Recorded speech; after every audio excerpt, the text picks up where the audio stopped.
There is a kind of silence that precedes the big changes. It is not the silence of peace or rest, but the one that carries the weight of decisions that have not yet been made.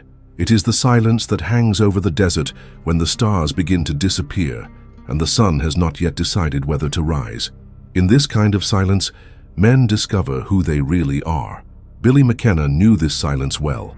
He had spent so many years riding in the scorching Arizona sun that his skin had become tanned leather, scarred by stories he would rather forget. His calloused hands held the reins of Thunder, a black stallion who had been his only faithful companion along countless dusty trails. The animal breathed heavily as they climbed the rocky slope that led into Apache territory. The wind carried the smell of sage and dry earth, mixed with something Billy recognized all too well, the acrid odor of fear. Not your own fear, that had been buried long ago along with so many other useless emotions. It was the fear of the men who followed him from a distance, 5 shadowy figures mounted on tired horses, waiting for the right moment to attack. Thunder snorted and shook his head, his flared nostrils picking up something the wind brought. Billy stroked the animal's neck, feeling the tension in the powerful muscles. The horse had saved his life more times than he could count, carrying him through sandstorms, gunfights, and chases that lasted for days. Now, as the sun began its slow decline behind the distant mountains, Billy knew the time had come to make a choice that would change everything. The footprints in the dust told a clear story for those who knew how to read the signs of the desert. A group of Apache had passed by the previous morning, moving north with the haste of someone carrying important news. Billy had followed the trail for 2 days, knowing that it would eventually lead to the tribe's main camp. What the men behind him didn't know was that Billy wasn't running away. He was running towards his destination. The first time he had seen an Apache up close, it had been during one of the worst moments of his life. He was wounded, lost in the desert after a firefight gone wrong, when a young warrior found him half dead near a dry well. Instead of killing him, the Apache had shared water and dried meat, then disappeared without saying a word. Billy had never forgotten those dark eyes that seemed to see through the soul.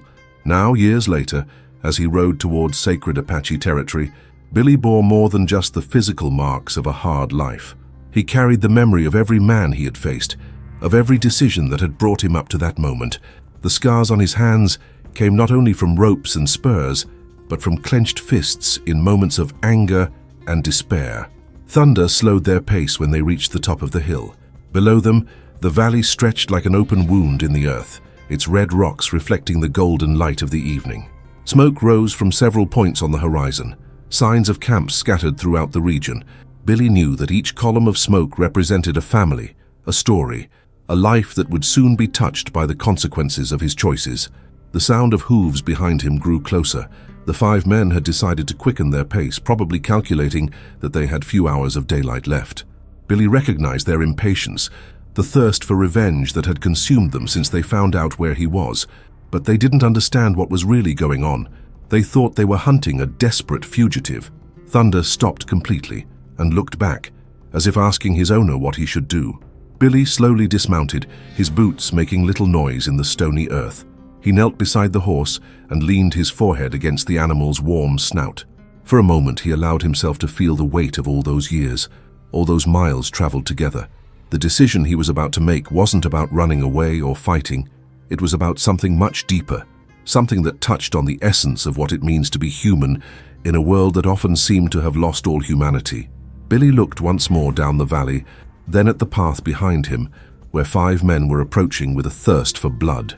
When he got up, there was something different about his movements, a calm that came not from resignation but from certainty. Thunder sensed the change and neighed softly, as if he understood that something important was about to happen. The wind carried the sound far away, through the silent valley where other attentive ears picked up the signal and understood its message. True courage is not measured by the absence of fear, but by the ability to act correctly when fear threatens to paralyze the soul. In the wilderness, this truth becomes even clearer, for here, there are no lies that can conceal a man's real nature. The sun and wind peel off all the masks, leaving only what really matters. Billy walked down the slope with measured steps, guiding Thunder down the narrow path that wound through the reddish rocks. With each step, the heat seemed to intensify, as if the land itself was testing its resolve. His clothes stuck to his sweaty body, but he didn't slow down. He knew that the men behind him were suffering even more. They weren't used to that kind of unforgiving terrain. The valley opened before him like an ancient secret being revealed. The rock formations created deep shadows, where the air was a few degrees cooler, and it was in one of these shadows that Billy saw the first sign that he was not alone. A footprint in the soft, still fresh sand, marked by the leather sandal characteristic of the Apache. Whoever had passed by had done so a few hours ago. Thunder raised his ears and sniffed the air. The horse had a keen instinct for danger, developed through years of running from predators, both animal and human. But this time, instead of tension, Billy noticed a strange calm in the animal's behavior. It was as if Thunder also knew that this journey was different from the others. The memory of the Apache that had saved him years ago came back with a vengeance. Billy could still clearly see those dark eyes studying him, weighing his soul like gold on a scale. The warrior hadn't said a word, but Billy had felt a deep communication take place at that moment. It was as if two wounded souls had recognized each other through differences in language and culture. The men who pursued him would not understand that connection. To them, Apache meant only savagery and violence, stories of raids and looting that ran through the border towns like fire through dry grass. But Billy had learned that the truth is rarely as simple as the stories people tell to justify their fears and prejudices. The sound of hooves echoed through the canyon walls, multiplied and distorted, until it seemed as if an entire army was on the move. Billy knew it was just the 5 men, but he also knew that to the Apache who was surely watching, that noise represented an encroachment on their sacred territory. The tension in the air was almost palpable, like electricity that precedes a storm.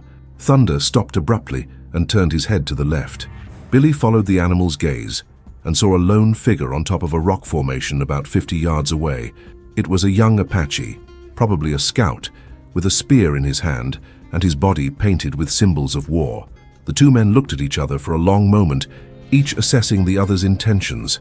Billy slowly raised one hand, palm facing forward, in the universal gesture of peace. The Apache remained motionless like a stone statue, but Billy noticed that the tip of the spear was not pointed in his direction. It was a subtle sign, but in the world of the Wild West, subtle signs often made the difference between life and death. The sound of the chase grew closer. Billy estimated that the 5 men were perhaps 15 minutes away, their mounts probably exhausted by the rugged terrain and the merciless heat. They were not desert men. Their clothes and equipment betrayed urban origin, probably from some larger city where the streets had names and the laws had force. Billy dismounted again and walked a few steps toward the base of the rock formation where the Apache stood guard. Each move was calculated to demonstrate that it posed no threat, but also that it was not afraid. In the unwritten code of the West, both cowardice and unnecessary aggression were seen as weaknesses that could cost a man his life. Thunder followed behind him without needing a command, the free reins swaying to the rhythm of his steps. The horse had learned to completely trust its owner's judgment, even in situations that seemed impossible to resolve. It was a trust that had been built through years of partnership, tested in moments when only one of the 2 could survive. The Apache high on the rock made an almost imperceptible gesture with his spear, pointing to a trail that Billy hadn't noticed before. It was a narrow path that went up the side of the canyon, practically invisible to anyone who didn't know where to look. Billy got the message. There was an escape route, but there was also a choice to be made. The voices of the pursuers began to echo through the rocky walls, angry words laden with threats and promises of revenge. Billy recognized the voice of the group's leader, a man named Carson, who had vowed to kill him after what had happened in the town of Prescott 3 weeks ago. Carson was the kind of man who saw the world only in black and white, with no room for the gray nuances that dominated the reality of the frontier. Billy looked once more at the Apache high on the rock, then at Thunder, then at the secret trail that could lead him away from his troubles. For a moment, the weight of all his past choices seemed to focus on that single instant. It was as if his whole life had been just a preparation for that moment of decision. The wind changed direction, bringing with it the smell of sweat and fear of the approaching tired horses. But it also brought something else, the aroma of burning wood and roast meat that indicated the presence of an Apache camp nearby. Billy knew he was about to enter a world where the rules were different, where a man's word was worth more than any written law. There are times in a man's life when all the choices of the past converge to a single point in time. It is as if fate were an invisible web, and every previous decision had been just a thread being woven toward that inevitable moment. In the desert, where there is no place to hide from the truth, these moments come with the force of a sandstorm. Billy made his decision with the same calmness with which he had faced so many other pivotal moments in his life. He turned his back to the secret trail the Apache had shown him and began to walk toward the sound of approaching hooves. Thunder hesitated for a moment, as if questioning his owner's sanity, but then followed faithfully after him. The first of the pursuers appeared at the canyon bend on a bay horse that foamed at the mouth. It was Carson, just as Billy had hoped. The man had his face burned by the sun and his eyes bloodshot, either by dust or by the thirst for revenge that had consumed him for weeks. When he saw Billy standing in the middle of the trail, Carson pulled the reins so hard that his horse reared, neighs of protest echoing through the rock walls. The other 4 men appeared close behind, forming a jagged semicircle around Billy. They were familiar faces, men he had seen at the poker tables and in the dusty halls of Prescott. Men who had drunk with him, laughed at his stories and gambled on his card skills. Now they looked at it as if it were a dangerous animal that needed to be slaughtered. Carson dismounted heavily, his spurs tinkling against the loose stones. His movements were tense, charged with a violence that seemed about to explode. Billy noticed that the man kept his right hand close to the pistol handle, his fingers twitching and relaxing at a nervous pace. It was the behavior of someone who had rehearsed that moment many times in his imagination. The Apache high on the rock stood still, but Billy knew he wasn't alone. Other pairs of eyes watched the scene unfold, hidden among the shadows and crevices of the canyon. The Apache were masters at moving without being seen, and Billy was sure that the little drama being played out down there was being watched by at least a dozen warriors. Thunder moved to stand between Billy and Carson, a position the horse had taken numerous times in dangerous situations. The animal lowered its head and snorted, its nostrils dilated, capturing all the odors of tension and adrenaline that filled the air. Billy reached out and lightly touched the horse's neck, a gesture Carson completely misinterpreted. The sound Carson made with his throat was charged with contempt and pent-up anger. Billy knew that the man had traveled for days through the merciless wilderness, fueling his thirst for revenge with every mile he traveled. Carson was the kind of man who needed villains to make sense of his own existence, and Billy had become the perfect villain in the twisted narrative he had created. Billy looked into the eyes of each of the 5 men, reading their intentions as if they were pages of an open book. 2 of them seemed uncomfortable with the situation, probably internally questioning whether they had made the right decision in following Carson there. The other 2 had the blank expressions of men who had decided that violence was the only possible solution. The wind stopped completely, creating an otherworldly silence that amplified every breath, every movement of the clothes, every creak of the leather of the saddles. It was as if the desert itself was holding its breath, waiting to see how this story would end. Billy knew that moments like that defined not only the fate of the men involved, but also the fundamental nature of who they really were.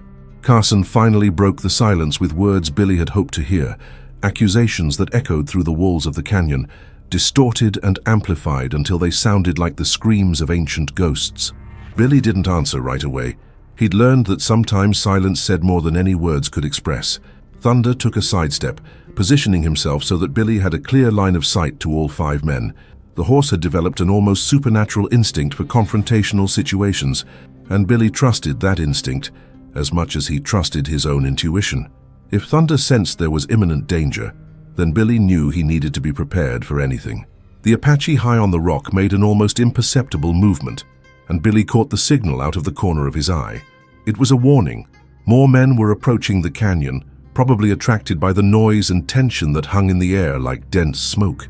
Billy understood that the situation was about to become much more complicated than Carson and his men could have imagined.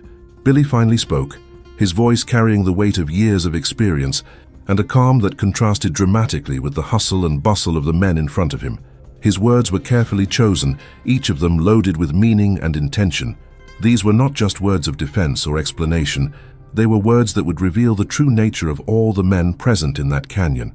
Carson reacted to Billy's words with an outburst of anger that had been dammed up by weeks of chase across the desert. His fists clenched, and his face became even redder, the veins in his neck popping out like taut ropes. Billy knew he had touched something deep and painful, something Carson preferred to keep buried deep in his consciousness. The moment of truth had come, and Billy knew that the next words and actions would determine not only his own fate, but also the fate of all the men present in that sacred Apache canyon. Truth has the power to break a man or set him free completely. In the desert, where every lie can cost a life and every word can be the difference between salvation and damnation, the truth becomes a weapon more powerful than any revolver. It's a weapon that Billy McKenna had learned to wield with deadly precision. Billy slowly removed the hat from his head and held it to his chest, a gesture Carson interpreted as surrender. The mistake was understandable. Most men in that position would be begging for mercy or trying to negotiate their lives. But Billy was not like most men, and what he was about to do had nothing to do with surrender. Thunder sensed the change in his owner's posture and moved subtly, creating more space between Billy and the 5 armed men. The horse had witnessed moments like that before, situations where the right words could be more lethal than handgun bullets. The animal knew that its role was to be ready for anything that might happen in the next few minutes. Carson took 2 steps, his hand now firmly resting on the pistol handle. His eyes sparkled with a thirst for revenge that had grown with each day of chasing through the barren territory. Billy could see that the man had completely convinced himself of his own version of events that had brought them here, a version that left no room for doubt or questioning. It was then that Billy began to speak, and his words fell on the group like stones thrown into standing water.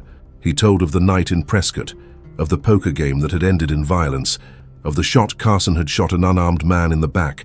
Each word was pronounced with a clarity that cut through the hot air of the canyon like a sharp blade. The 2 men who had seemed uncomfortable from the beginning exchanged meaningful glances. Billy saw doubt begin to settle on their faces, the certainty that had brought them there beginning to melt away like smoke in the wind. They had trusted Carson's version of events, but now they were beginning to realize that perhaps there was more to the story than they had been told. Carson reacted to Billy's revelations with a fury that seemed to burn the very air around him. He denied everything with words that came out like poisonous spit, but Billy could see the fear beginning to mix with the anger in his eyes. It was the fear of a man who knew his lies were being exposed in the relentless light of truth. The Apache high on the rock had moved to a better position, and Billy knew that other warriors were strategically positioning themselves around the canyon. They would not intervene directly in the conflict. This went against their codes of honor. But neither would they allow unnecessary violence to desecrate their sacred land. The tension in the air was becoming almost unbearable. Thunder neighed softly and shook his head, a sign Billy recognized immediately. The horse had detected movement in the rocks above them, probably more Apache positioning themselves to observe the unfolding situation. Billy knew that any sudden movement of any of the men present could trigger a reaction that no one would be able to control. Billy continued his relentless narrative, describing how he had tried to stop Carson from shooting the unarmed man, how he had been forced to react when Carson turned the gun on him. Every detail was reported with an accuracy that only comes from absolute truth, and Billy could see the impact of his words on the faces of the men around him. One of Carson's men slowly lowered his hand from the gun, his face showing clear signs that he was reassessing the whole situation. It was an older man, with gray hair and wrinkles that spoke of many years lived in the Wild West. Billy knew that men like this had learned to recognize the truth when they heard it, even when it was not convenient to believe it. Carson realized that he was losing control of the situation, and his fury reached a critical point. He shouted desperate accusations, trying to reaffirm his version of events, but his words rang hollow and empty in the silent canyon. Billy could see that the man was about to do something desperate, something that could cost the lives of everyone present. It was at that moment that Billy did something completely unexpected. He turned to Thunder and began to loosen the horse's saddle, his movements slow and deliberate. Carson and his men were confused, not understanding what was happening. Billy knew he had only a few seconds before someone decided to act violently. Thunder remained perfectly still while Billy worked, as if he understood the importance of this moment. The horse had been trained to remain calm even in the most tense situations, and their calmness contrasted dramatically with the increasing agitation of the armed men around them. Billy finished letting go of the saddle and dropped it on the dusty floor.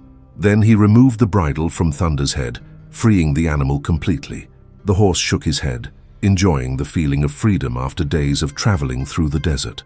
Billy ran his hand around the animal's neck one last time, a farewell gesture that did not go unnoticed by observers. Carson eventually completely lost control and charged towards Billy, his gun being drawn in a swift and desperate movement. But before he could complete the action, The sound of an arrow cutting through the air made everyone freeze. The arrow buried itself into the earth just inches from Carson's feet, a clear message that the Apache would not tolerate violence in their sacred land. The silence that followed was absolute, broken only by the sound of the wind passing through the rock formations. Carson looked around, finally realizing that he was completely surrounded by Apache warriors who had appeared as ghosts of the rocks. His war-painted faces and stone-cold eyes made it clear that any hostile move would be the last he would make. Billy took advantage of the moment of shock to slap Thunder's flank, sending the horse toward the trail that led out of the canyon. The animal hesitated for a moment, as if it did not want to leave its master, but then took off at a steady gallop, its paws kicking up small clouds of red dust as it disappeared among the rocks. There are gestures that transcend all barriers between different cultures. The moment Billy sent Thunder away, freeing the animal that had been his most faithful companion, each Apache present understood that they were witnessing something sacred. It was a silent sacrifice, an act of pure love that spoke louder than any words could express. The young warrior, watching from the top of the rock, slowly descended, his spear now pointed downward as a sign of respect. Carson and his men remained paralyzed, surrounded by dozens of Apache warriors who had emerged from the shadows as spirits of the land itself. The reality of the situation finally penetrated their minds. They were no longer hunting a lone fugitive, but had encroached on sacred territory and desecrated a place the Apache considered untouchable. Carson tried to speak, but only a hoarse sound came out of his throat, parched by fear and the belated realization of his own stupidity. The Apache who had saved Billy years ago appeared among the rocks, older now but with the same piercing eyes that Billy remembered so well.